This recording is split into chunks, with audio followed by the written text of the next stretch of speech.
शेरनी की धरा पे शेर जब पला था, धधकती जमी आसमां भी जला था, हर जख्मों पे वो मुस्कुरा कर चला, ये राणा सांगा था जो वीरता में ढला था। नमस्कार, मैं ध्रुवराज। आज हम टेल्स ऑफ द पास्ट में बात करेंगे वीर राणा सांगा की। पूरे विस्तार से जानेंगे उनकी कहानी। मेवाड़ के राजा रायमल और रानी रतन कुंवर के घर 1482 में तीसरे पुत्र का जन्म हुआ। इस पुत्र का नाम रखा गया संग्राम सिंह, जो आगे चलकर राणा सांगा के नाम से प्रसिद्ध हुआ। लेकिन मेवाड़ की गद्दी तक पहुंचने का सफर आसान नहीं था। संग्राम सिंह के दो बड़े भाई थे, पृथ्वीराज और जयमल। तीनों भाइयों में गद्दी के लिए संघर्ष छिड़ गया। इस लड़ाई में संग्राम सिंह की आंख फूट गई और दोनों भाई मारे गए। संग्राम सिंह की वीरता और साहस के चलते उनका नाम राणा सांगा पड़ा, जो 1528 में अपनी मृत्यु तक मेवाड़ के शासक रहे। सांगा की वीरता और चुनौती। राणा सांगा का जीवन संघर्षों से भरा था। एक आंख खोने के बाद भी उन्होंने हार नहीं मानी। युद्ध के मैदान में उनका पराक्रम और दूरदर्शिता अद्वितीय थी। 1519 में उन्होंने मालवा के राजा महमूद खिलजी द्वितीय को पराजित कर उसे बंदी बनाया और मालवा के बड़े हिस्से पर आधिपत्य हासिल किया। ये जानकारी हिस्ट्री ऑफ राजस्थान में मिलती है, जो मेवाड़ के उन संघर्षों को और कहानियों को बखूबी दर्शाती है। इस विजय ने दिल्ली के शासक इब्राहिम लोदी की चिंताएं और भी बढ़ा दी, जो मालवा पर अपना नियंत्रण करना चाहता था।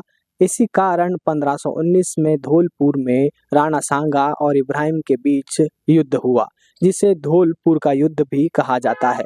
इस युद्ध में लोदी की हार हुई, लेकिन राणा सांगा को गंभीर चोट लगी। उन्होंने अपना एक हाथ खो दिया और एक पैर पर तीर के घाव से चोटिल हो गए। इब्राहिम लोदी आखिरी लोदी शासक। साल 1517 में दिल्ली की गद्दी पर बैठने वाले इब्राहिम लोदी वंश के अंतिम शासक थे। उनके शासनकाल में दिल्ली साम्राज्य विभाजित हो गया। इब्राहिम लोदी ने अपने पिता सिकंदर लोदी की तरह जागीरदारों के साथ संतुलन नहीं बनाया।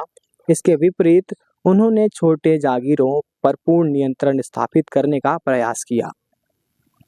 इस नीति के कारण अफगान मूल के सरदारों में असंतोष फैल गया, जिसका उल्लेख सतीश चंद्रा की पुस्तक मध्यकालीन भारत में मिलता है।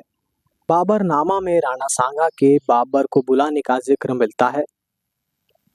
बाबर अपनी आत्मकथा में लिखता है, राणा ने इस योजना के बारे में बात करने और अपनी शुभकामना का यकीन दिलाने के लिए एक दूत भेजा था। उस दूत ने कहा कि एक तरफ से बाबर दिल्ली के करीब आए और दूसरी तरफ से राणा सांगा की सेना आगरा की ओर बढ़ेगी। बाबर अपनी किताब बाबरनामा में लिखता है कि हिंदुस्तान में राणा सांगा और दक्कन में कृष्णदेव राय से महान शासक कोई नहीं है। इब्राहिम लोदी की कमजोर स्थिति का फायदा उठाते हुए राणा सांगा ने मुगल शासक बाबर को भारत पर आक्रमण के लिए निमंत्रण भेजा। इस योजना के तहत राणा सांगा और बाबर दोनों दिल्ली और आगरा पर हमला करने वाले थे। इस गठबंधन का वर्णन बाबरनामा में मिलता है, जहां बाबर ने स्वयं लिखा है कि राणा सांगा के दूत ने उससे मिलने आकर भारत पर आक्रमण करने का प्रस्ताव दिया था। इतिहासकार सतीश चंद्रा अपनी पुस्तक मध्यकालीन भारत में लिखते हैं कि पंजाब के सूबेदार दौलत खां लोदी ने बाबर को भारत पर आक्रमण का निमंत्रण दिया, क्योंकि वह अपनी भतीजे इब्राहिम लोदी से स्वतंत्र होना चाहता था। इन सब के चलते भारत में सत्ता का संतुलन पूरी तरह से बदलने लगा। राणा सांगा की विरासत के बारे में हम और अच्छे से और काफी अंदर तक जानने की कोशिश करते हैं। राणा सांगा की वीरता और उनके साहसिक निर्णयों ने मेवाड़ को गौरव दिलाया। एक आंख और एक हाथ खोने के बावजूद उनकी नेतृत्व क्षमता और दृढ़ संकल्प ने भारत के इतिहास में उन्हें अमर बना दिया। इसके लिए बस इतना ही। फिर मुलाकात होगी अगले शनिवार को। तब तक देखते रहें न्यूज़ मंकीज को और सब्सक्राइब करना बिल्कुल ना भूले और ये वीडियो को शेयर करें ताकि आप और आपके परिवार को सही जानकारी मिल सके। जय हिंद, जय भारत। आप अपनों और अपनों का ख्याल रखिए। जय हिंद।